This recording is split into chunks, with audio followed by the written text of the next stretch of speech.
Halo semuanya, perkenalkan nama saya Sifa Zahra dari kelas 10A nomor absen 33. Nah, di sini saya mendapatkan tema tentang Kerajaan Tarumanegara.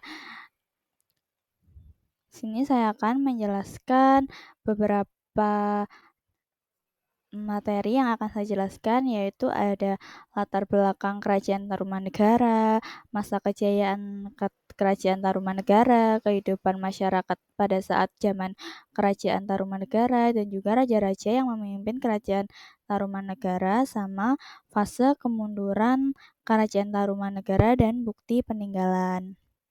Oke, langsung saja kita masuk ke bab yang pertama, yaitu mengenai latar belakang Kerajaan Tarumanegara. Nah, jadi Kerajaan Tarumanegara itu merupakan kerajaan tertua kedua setelah Kerajaan Kutai, di mana Kerajaan Tarumanegara itu terletak di Jawa Barat. Nah, jadi Kerajaan Tarumanegara ini juga dibangun oleh raja yang bernama Raja Jayasinghawarman ketika memimpin pelarian keluarga kerajaan dan berhasil meloloskan diri dari musuh yang terus-menerus menyerang Kerajaan Salangkanagara di pengasingan pada tahun 3508 Masehi.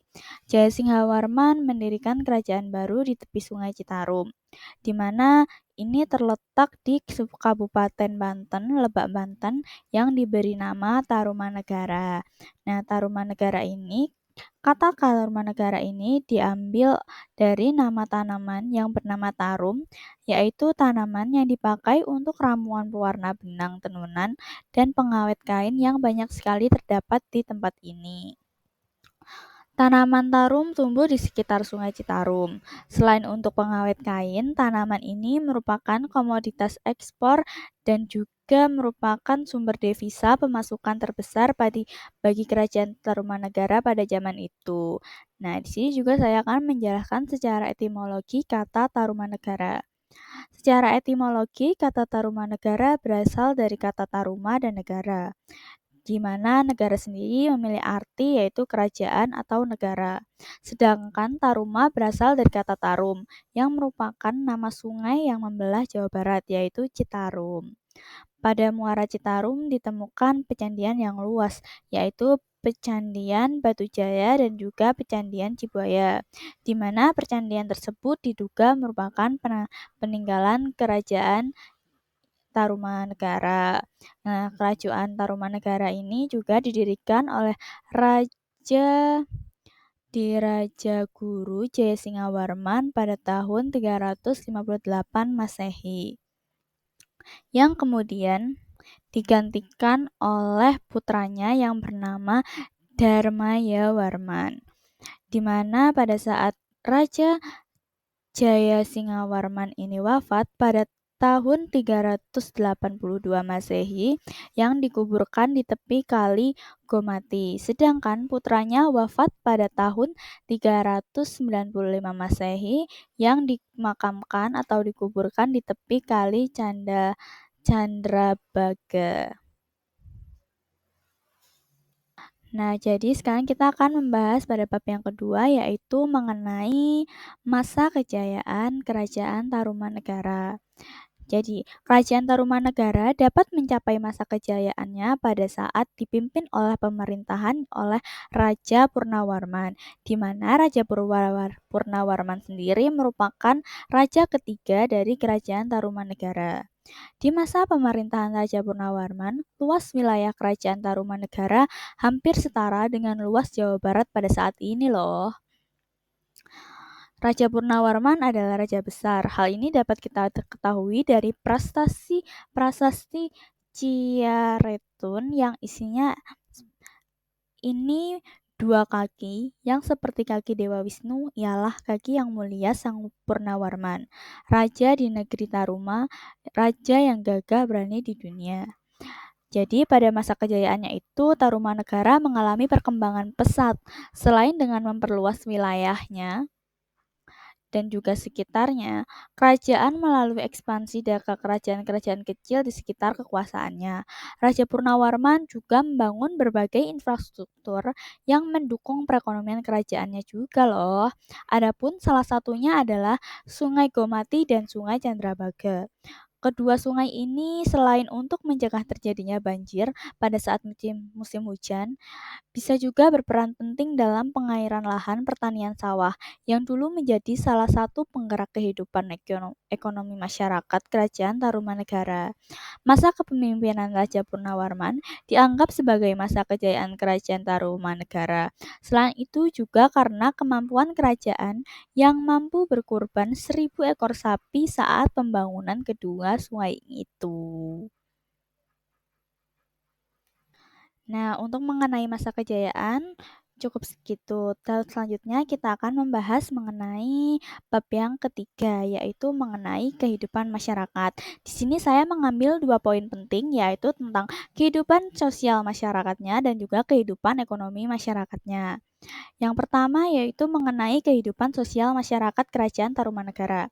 Kehidupan sosial Kerajaan Tarumanegara sudah teratur rapi pada masa itu. Hal ini terlihat dari upaya Raja Purnawarman yang terus berusaha untuk meningkatkan kesejahteraan kehidupan rakyatnya. Raja Purnawarman juga sangat memperhatikan kedudukan kaum Brahmana yang dianggap penting dalam melaksanakan setiap upacara korban yang dilaksanakan di kerajaan sebagai tanda penghormatan kepada para dewa.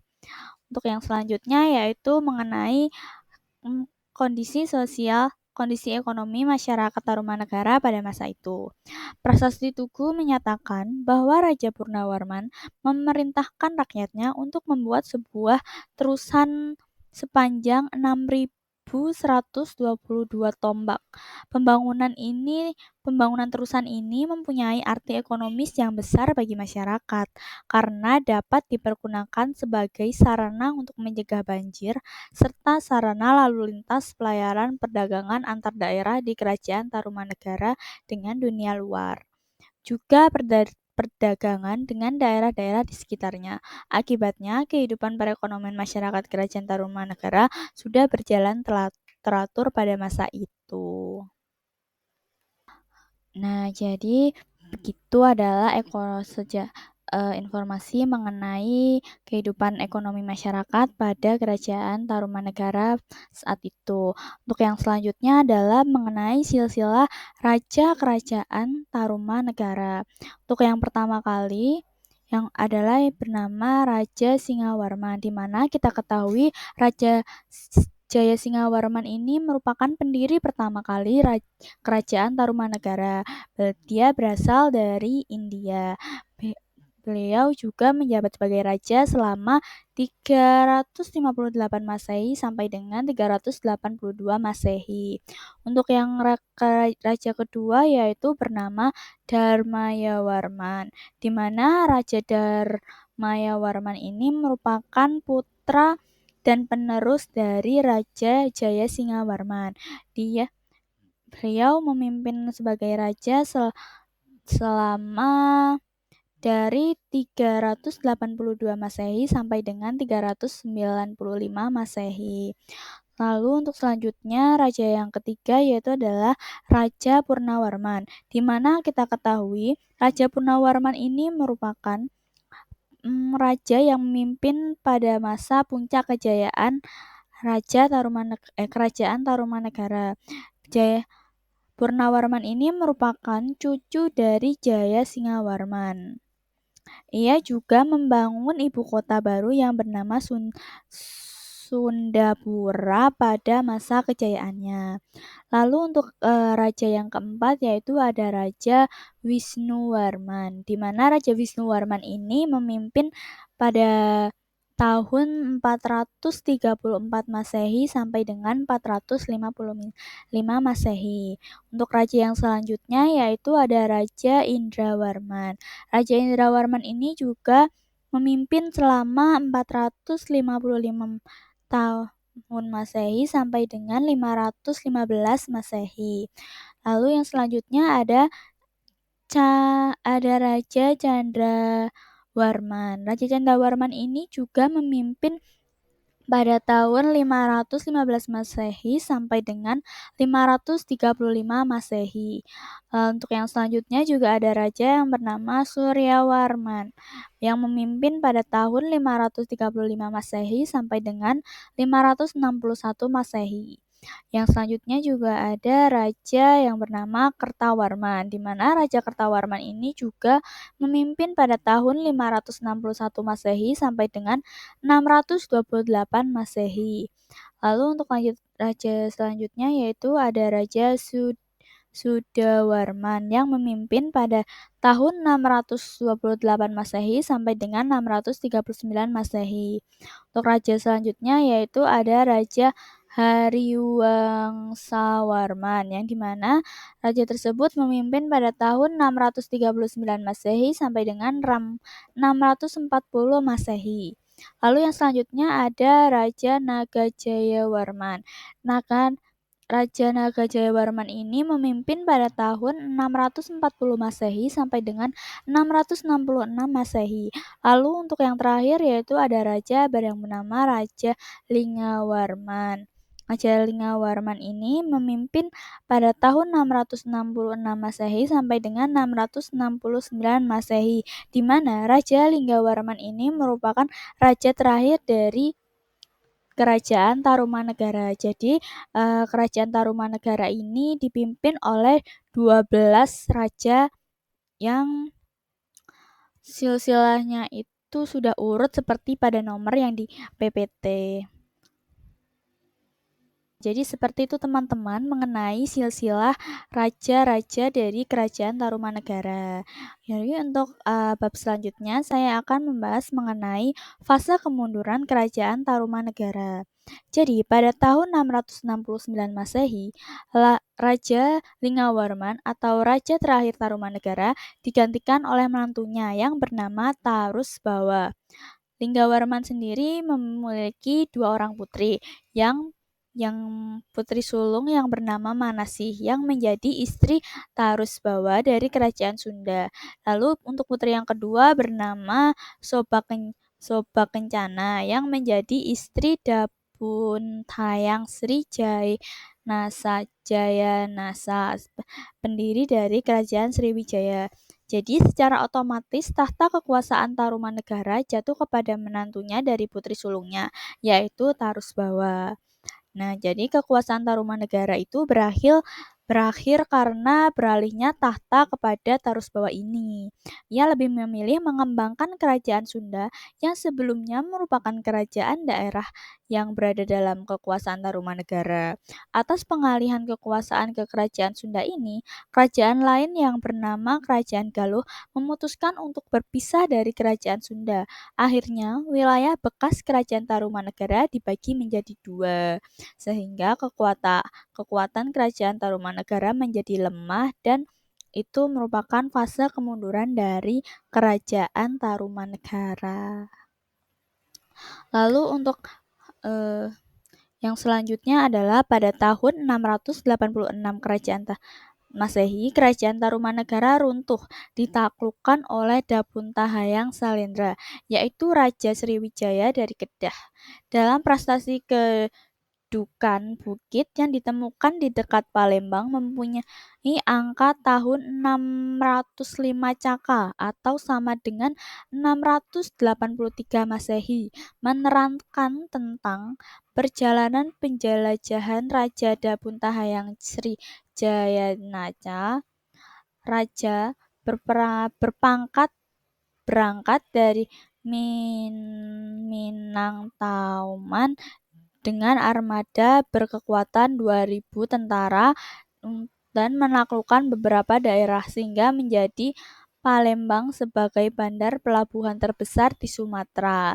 Dalam sejarah, Palembang menjadi tempat penting untuk pusat ziarah umat beragama Buddha Mahayana. Oke, jadi seperti itu secara informasi mengenai fase kemunduran dari Kerajaan Tarumanegara. Selanjutnya saya akan membahas mengenai bukti-bukti peninggalan Kerajaan Tarumanegara. Nah, bukti peninggalan Kerajaan Tarumanegara itu dibedakan menjadi 3. Yang pertama adalah ada bukti peninggalan berupa prasasti, di mana prasasti ini mencakup ada beberapa poin, yaitu ada 7 poin prasasti sebagai bukti peninggalan Kerajaan Tarumanegara. Lalu untuk yang selanjutnya adalah bukti peninggalan Kerajaan Tarumanegara yang berbentuk arca. Bentuk arca ini dibedakan jadi 3 poin, yaitu ada Raja Rajarsi, Wisnu Cibuaya 1 dan Wisnu Cibuaya 2. Lalu untuk yang terakhir adalah bukti peninggalan berupa berita asing, di mana berita asing ini adalah berita Cina. Nah, di sini saya akan menjelaskan lebih rinci mengenai bukti-bukti peninggalan. Untuk yang pertama adalah penjelasan mengenai bukti peninggalan pada masa kerajaan Tarumanegara dalam bentuk prasasti. Yang pertama adalah terdapat prasasti Tugu. Prasasti Tugu ini ditemukan di Desa Tugu, Cilincing, Jakarta. Isi prasasti Tugu adalah tentang penggalian sebuah saluran air Sungai Gomati sepanjang 6.112 tombak atau kurang lebih 11 km. Penggalian tersebut dilakukan pada masa pemerintahan Raja Purnawarman. Penggalian dilakukan selama 21 hari dan setelah selesai diadakan selamatan dengan memberikan 1.000 ekor sapi kepada para Brahmana. Selain hal itu, diceritakan juga mengenai penggalian saluran air Chandrabaga yang menurut para ahli diperkirakan aliran sungai tersebut dipergunakan untuk mengatasi banjir. Nah, berikut adalah gambar mengenai bentuk prasasti Tugu yang berasal dari Kerajaan Tarumanegara, bukti peninggalannya. Lalu untuk yang penjelasan selanjutnya yaitu mengenai prasasti kebun kopi. Prasasti kebun kopi ini ditemukan di Kampung Muara Hilir, Kecamatan Cibungbulang, Bogor. Prasastinya dipahat dalam satu baris yang diapit oleh 2 buah pahatan telapak kaki gajah. Isi prasasti kebun kopi ini adalah di sini tampak sepasang kaki yang seperti telapak kaki Airawata atau gajah penguasa Taruma yang agung dalam masa kejayaannya. Jadi berikut adalah bentuk prasasti kebun kopi, di mana yang ini merupakan bentuk sepasang telapak kaki gajah. Lalu untuk yang selanjutnya terdapat bukti peninggalan prasasti, yaitu prasasti Pasir Awi.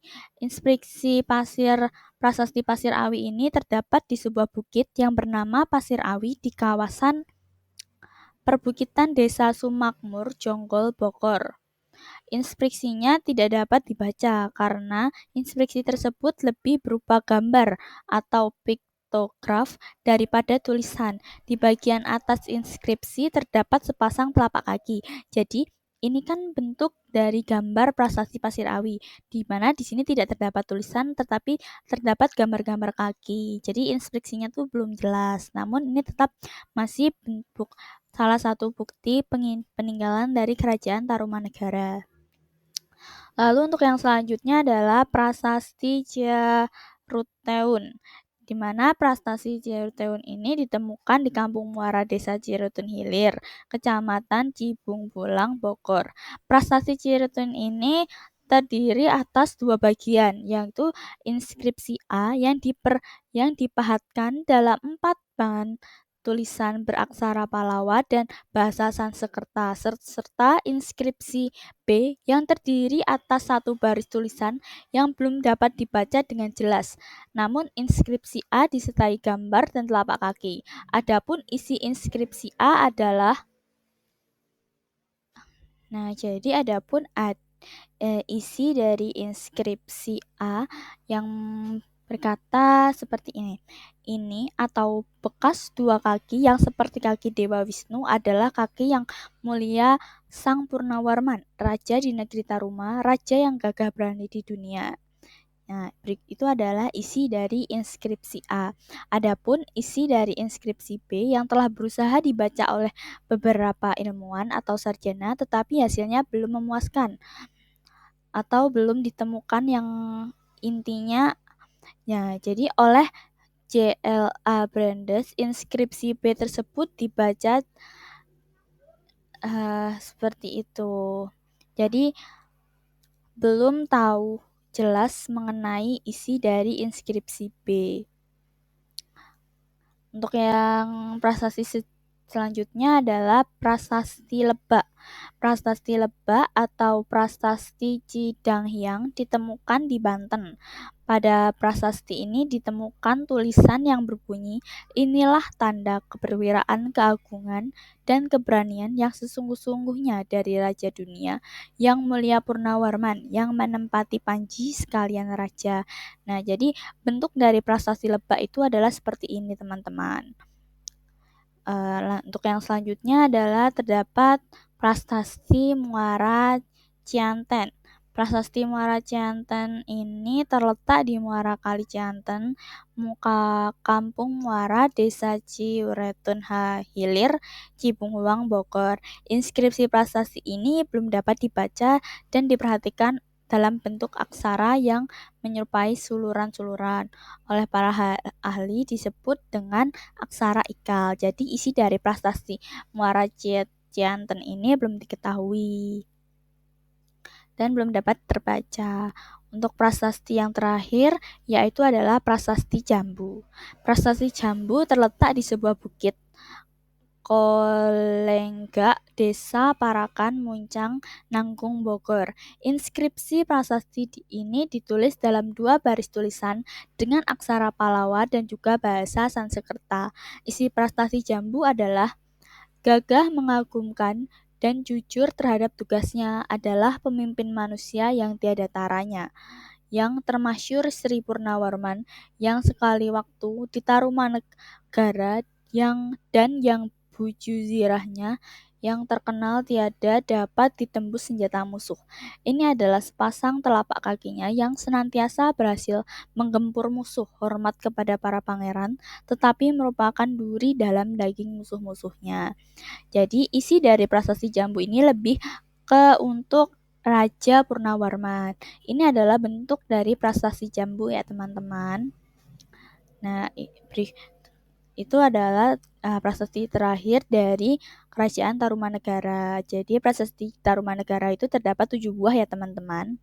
Lalu untuk selanjutnya saya akan menjelaskan mengenai bukti peninggalan Kerajaan Tarumanegara yang berbentuk arca. Ini dibedakan menjadi 3 arca, yaitu ada arca Rajarsi, di mana arca Rajarsi ini diperkirakan ditemukan di wilayah Jakarta. Berdasarkan bentuknya, arca Rajarsi memperhatikan sifat-sifat Wisnu Surya. Jadi, arca Rajarsi ini lebih memperhatikan sifat-sifat Wisnu. Lalu untuk yang kedua adalah arca Wisnu Cibuaya I. Arca ini dianggap sebagai pelengkap prasasti Mulawarman. Arca ini juga diduga memiliki persamaan dengan lenggam seni Palawa dari India Selatan dari abad ke-7 Masehi sampai dengan abad ke-8 Masehi. Lalu untuk yang ketiga adalah arca Wisnu Cibuaya II. Arca ini memiliki kesamaan dengan arca-arca yang ada di Kerajaan Pala dari Bangladesh. Jadi itu adalah mengenai bukti peninggalan Kerajaan Tarumanegara yang berbentuk arca. Lalu untuk yang terakhir adalah bukti peninggalan Kerajaan Tarumanegara yang berbentuk berita asing. Nah, berita asing ini adalah berita dari Cina.